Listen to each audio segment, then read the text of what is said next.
ओम शांति। 4 जनवरी 2024 की साकार मुरली है। प्यारे मीठे बाप दादा हम बच्चों से कहते हैं, मीठे बच्चे, मुख्य है याद की यात्रा।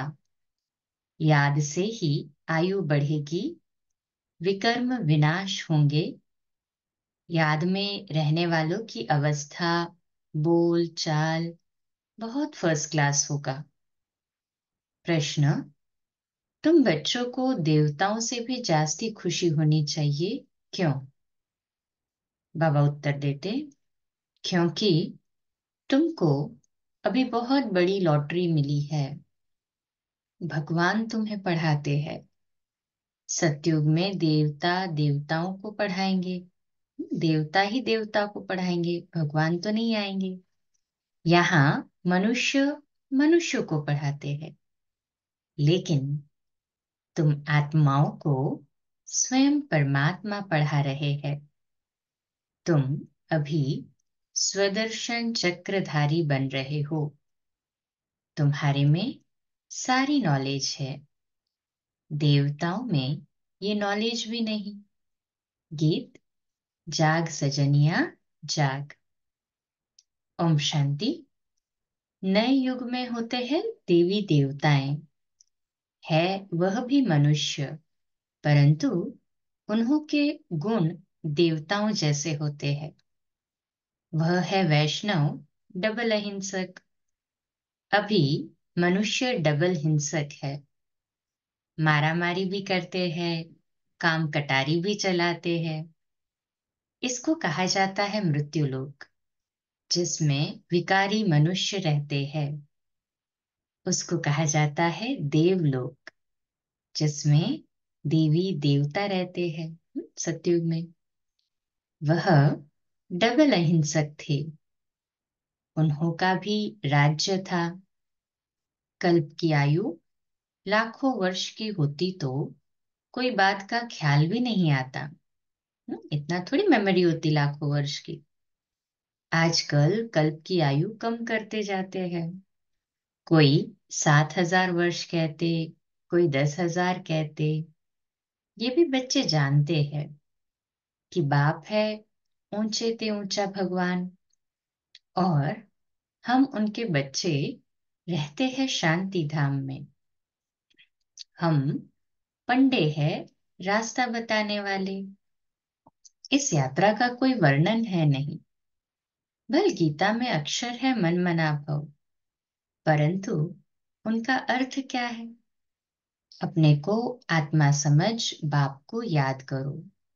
तो ये तो किसी की बुद्धि में आता ही नहीं है कि अर्थ को समझे और उसके यथार्थता में टिके। जब बाप आकर समझाए तब किसकी बुद्धि में जाए।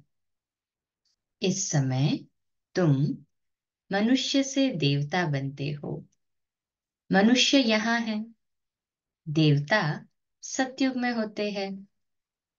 बरोबर तुम अभी मनुष्य से देवता बनते हो। तुम्हारी ये ईश्वरीय मिशन है। निराकार परमात्मा को कोई मनुष्य तो समझ न सके। निराकार को हाथ पांव कहाँ से आया? श्री कृष्ण को हाथ पांव सब कुछ है। भक्ति मार्ग के कितने शास्त्र बनाए हैं। अब तुम बच्चों के पास चित्र आदि तो बहुत है। चित्र से याद आती है कि इस चित्र पर ये समझाए। और भी बहुत चित्र बनते जाएंगे। एकदम ऊपर आत्माओं का भी दिखाना है, परम धाम का। आत्माएं ही आत्माएं देंगी ना, आत्माएं ही आत्माएं दिखाई देंगी। फिर सूक्ष्म वतन, उनके नीचे मनुष्य लोक भी बनाएंगे। मनुष्य कैसे पिछाड़ी में आकर फिर ऊपर चढ़ते हैं, ये दिखाएंगे। दिन प्रतिदिन नई इन्वेंशन निकलती जाएगी। अब जितने चित्र है उतनी सर्विस भी करनी है। फिर ऐसे ऐसे चित्र बनेंगे जिससे मनुष्य जल्दी समझ जाएंगे। झाड़ बहुत जल्दी बढ़ता जाएगा। कल पहले जिसने जो पद पाया होगा जो रिजल्ट निकली होगी वह निकलेगी। ऐसे नहीं कि पिछाड़ी में आने वाला, ऐसे भी नहीं बाबा कहते कि पिछाड़ी में जो आने वाले हैं वो माला के दाने नहीं बन सकते हैं, वह भी तो बनेंगे ना। नौधा भक्ति वाले रात दिन भक्ति में लगे रहते हैं, तब उन्हों को साक्षात्कार होता है। यहाँ भी ऐसे निकलेंगे, रात दिन मेहनत कर पतित से पावन बनेंगे। चांस तो सबको है, ऐसे नहीं पिछाड़ी में कोई रह जाए। ड्रामा ही ऐसा बना हुआ है जो कोई रह नहीं सकता। सब तरफ पैगाम देना है। शास्त्रों में है, एक रह गया तो उल्हना दिया। यह चित्र अखबार आदि में भी पढ़ेंगे। तुमको भी निमंत्रण मिलते रहेंगे। सबको मालूम पड़ेगा कि बाप आया हुआ है। जब पूरा निश्चय होगा तब दौड़ेंगे। नामाचार निकलता ही रहेगा। नवयुग सतयुग को ही कहा जाता है। नवयुग अखबार भी निकलती है। कहते हैं न्यू दिल्ली, परंतु न्यू दिल्ली में ये पुराना किला किचड़ा आदि हो न सके। अभी तो हर चीज टेढ़ी बाकी हो गई है। सतयुग में सब तत्व भी ऑर्डर में रहते हैं। यहाँ तो 5 तत्व भी तमो प्रधान है।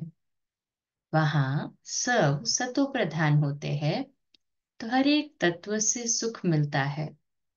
दुख का नाम भी नहीं, उसका नाम है स्वर्ग। ये सब बातें अब तुम समझते हो कि बरोबर अभी हम तमो प्रधान बन गए हैं। सतो प्रधान बनने के लिए पुरुषार्थ कर मंजिल पर चढ़ रहे हैं, और सब अंधियारे में है, हम रोशनी में हैं। हम ऊपर जा रहे हैं और सब नीचे गिर रहे हैं। हम पावन बन रहे हैं और आत्माएं पतित बन रही है। तो ये सब विचार सागर मंथन तुम बच्चों को करना है। शिव बाबा है सिखलाने वाला, वह तो मंथन नहीं करेंगे। ब्रह्मा को मंथन करना होता है। तुम सब विचार सागर मंथन कर समझाते हो। कोई का तो मंथन बिल्कुल नहीं चलता, पुरानी दुनिया ही याद पड़ती है।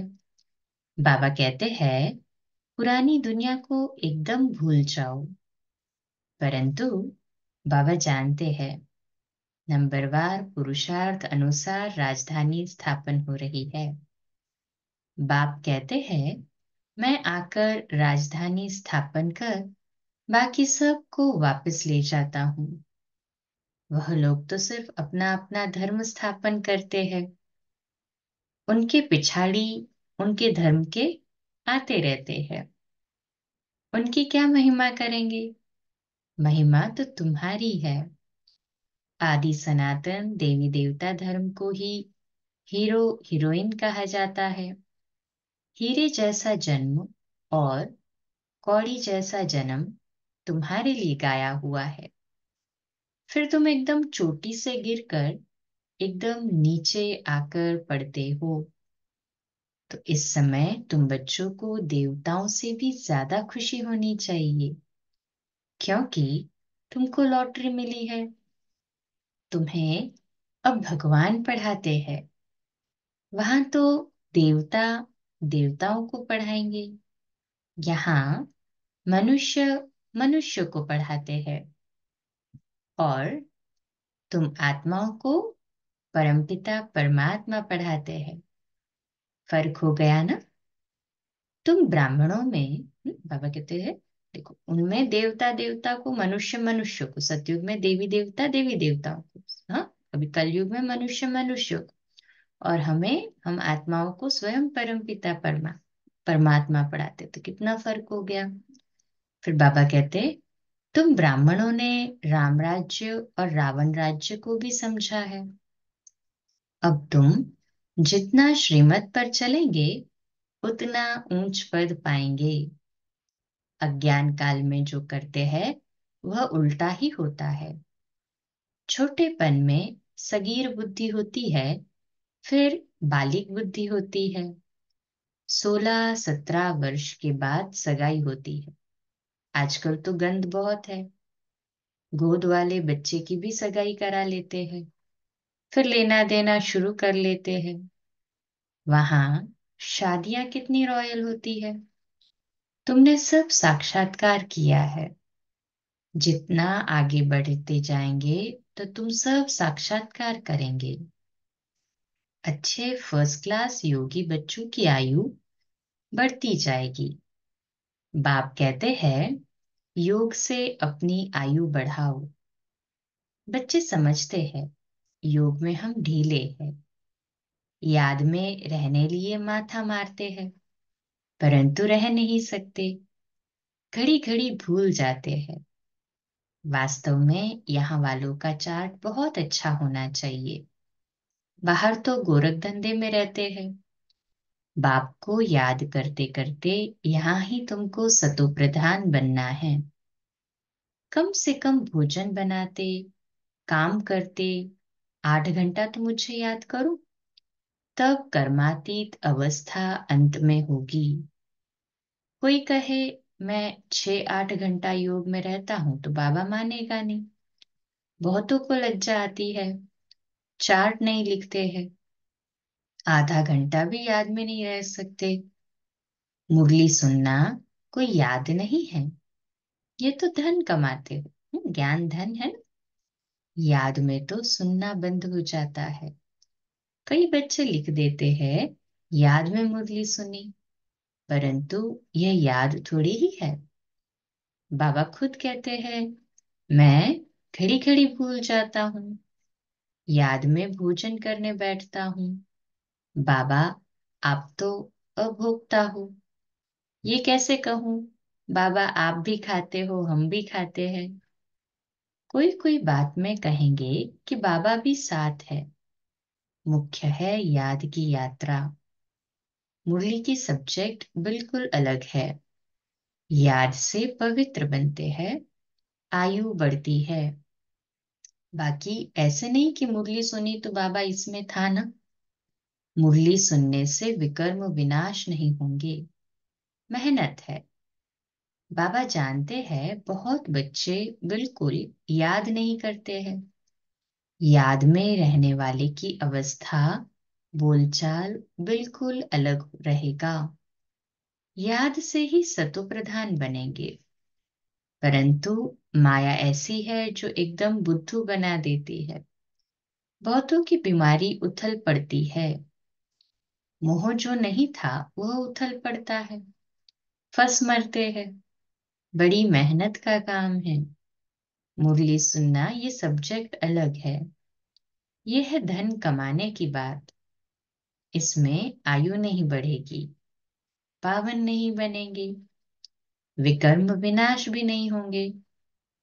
मुरली तो बहुत सुनते हैं, फिर विकार में गिरते रहते हैं, सच नहीं बताते। बाप कहते हैं पवित्र नहीं रह सकते तो यहाँ क्यों आते हो।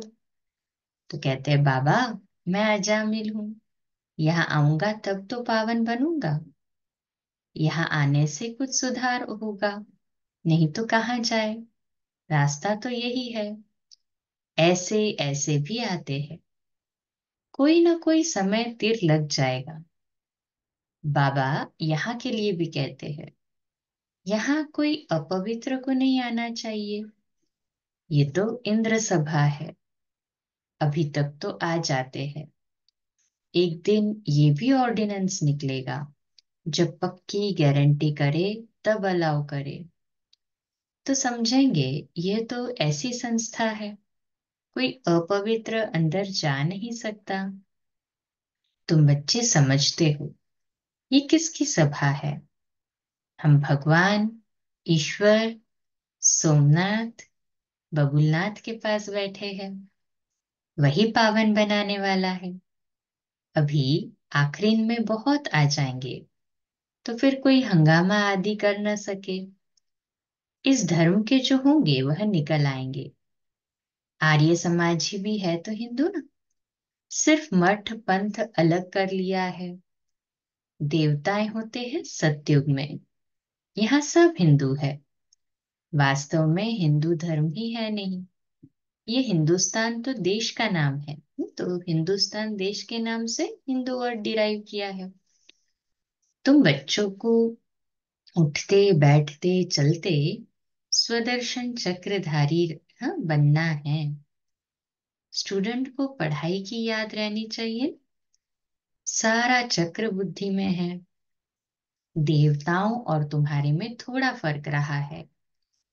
पक्के स्वदर्शन चक्रधारी बन जाएंगे तो फिर विष्णु के कुल के बन जाएंगे।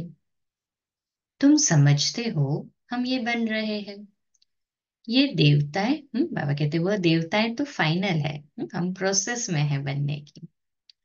तुम फाइनल तब होंगे जब कर्मातीत अवस्था हो। शिव बाबा तुमको स्वदर्शन चक्रधारी बनाते हैं। उनमें नॉलेज है ना। वह है तुमको बनाने वाला। तुम हो बनने वाले। ब्राह्मण बन फिर देवता बनेंगे। अब ये अलंकार तुमको कैसे दे। अब तुम पुरुषार्थी हो। फिर तुम विष्णु के कुल के बनते हो। सत्युग वैष्णव कुल है न, तो ऐसा बनना है। तुमको तो मीठा बनना है। ऐसा वैसा अक्षर बोलने से न बोलना अच्छा है। एक दृष्टांत है। दो लड़ते थे। सन्यासी ने कहा मुख में मुलहरा डाल दो। कभी निकालना नहीं। रिस्पॉन्ड मिल न सके। पांच विकारों को जीतना कोई मासी का घर नहीं है। कोई सामने वाला बोल रहा है, हमने बोला तो बात बढ़ेगी ना। मुख में मुलारा माना शांत हो गए तो फिर बात नहीं बढ़ेगी। बाबा कहते हैं पांच विकारों को जीतना कोई मासी का घर तो नहीं है। कोई तो अपना अनुभव भी बताते हैं। हमारे में बहुत क्रोध था, अब बहुत कम हो गया है। बहुत मीठा बनना है। कल तुम इन देवताओं के गुण गाते थे। आज तुम समझते हो हम ये बन रहे हैं। नंबरवार ही बनेंगे। जो सर्विस करेंगे उनका नाम जरूर बाबा भी लेंगे। रास्ता बताना चाहिए। हम भी पहले कुछ नहीं जानते थे। अब कितनी नॉलेज मिली है। जो अच्छी रीति धारण नहीं करते तो उनकी रिपोर्ट आती है। बाबा इनमें तो बहुत क्रोध है। बाबा जानते हैं ये रूहानी सर्विस नहीं कर सकते, तो फिर स्थूल सर्विस। बाबा की याद में रहकर सर्विस करे तो अहो भाग्य। एक दो को याद दिलाते रहो। याद से बहुत बल मिलेगा। याद करने वाले को फिर चार्ट भी रखना है। चार्ट से मालूम पड़ जाता है। हर एक को बाबा सावधान करते हैं। विश्व में शांति बहुत मांगते हैं। जरूर कभी विश्व में शांति थी। सतयुग में अशांति की तो कोई बात भी नहीं। स्वीट बाप स्वीट बच्चे सारे विश्व को स्वीट बनाते हैं। अब स्वीट कहाँ है। मौत ही मौत लगा पड़ा है। ये खेल अनेक बार होता है और होता ही रहता है। एंड हो नहीं सकती। अनादि है ना ड्रामा। चक्र तो फिरता ही रहता है। अच्छा, मीठे मीठे सिकिलदे बच्चों प्रति माता पिता बाप दादा का याद प्यार और गुड मॉर्निंग। रूहानी बाप की रूहानी बच्चों को नमस्ते। हम रूहानी बच्चों की रूहानी माता पिता बाप दादा को याद प्यार, गुड मॉर्निंग और नमस्ते। वाह बाबा वाह। शुक्रिया बाबा शुक्रिया। धारणा के लिए मुख्य सार है। पहली पॉइंट, विकर्म विनाश करने व आयु को बढ़ाने के लिए याद की यात्रा में जरूर रहना है। याद से ही पावन बनेंगे, इसलिए कम से कम 8 घंटा याद का चार्ट बनाना है। दूसरी पॉइंट, देवताओं समान मीठा बनना है। ऐसा वैसा कोई शब्द बोलने के बजाय न बोलना अच्छा है। रूहानी व स्थूल सर्विस करते बाप की याद रहे तो ओहो भाग्य। आज का मीठा वरदान, सेवा में रहते कर्मातीत स्थिति का अनुभव करने वाले तपस्वी मूर्त भव। सेवा में रहते कर्मातीत स्थिति का अनुभव करने वाले तपस्वी मूर्त भव। तो आज का हमारा सुमान लिखने और अभ्यास करने के लिए, मैं तपस्वी मूर्त हूँ। मैं तपस्वी मूर्त हूँ। विश्लेषण, समय कम है और सेवा अभी भी बहुत है। सेवा में ही माया के आने की मार्जिन रहती है। सेवा में ही स्वभाव संबंध का विस्तार होता है। स्वार्थ भी समाया होता है। उसमें थोड़ा सा बैलेंस कम हुआ तो माया नया नया रूप धारण कर आएगी। इसलिए सेवा और स्वस्थिति के बैलेंस का अभ्यास करो। मालिक हो कर्मेंद्रिय रूपी कर्मचारियों से सेवा लो। मन में बस एक बाबा, दूसरा न कोई, ये स्मृति इमर्ज हो, तब कहेंगे कर्मातीत स्थिति के अनुभवी तपस्वी मूर्त। स्लोगन, कारण रूपी नेगेटिव को समाधान रूपी पॉजिटिव बनाओ। कारण रूपी नेगेटिव को समाधान रूपी पॉजिटिव बनाओ। अव्यक्त साइलेंस द्वारा डबल लाइट फरिश्ता स्थिति का अनुभव करो। आज का पॉइंट, फरिश्ता स्थिति का अनुभव करने के लिए किसी भी प्रकार के व्यर्थ और नेगेटिव संकल्प, बोल व कर्म से मुक्त बनो। व्यर्थ व नेगेटिव यही बोझ सदा काल के लिए डीप साइलेंस का अनुभव करने नहीं देता।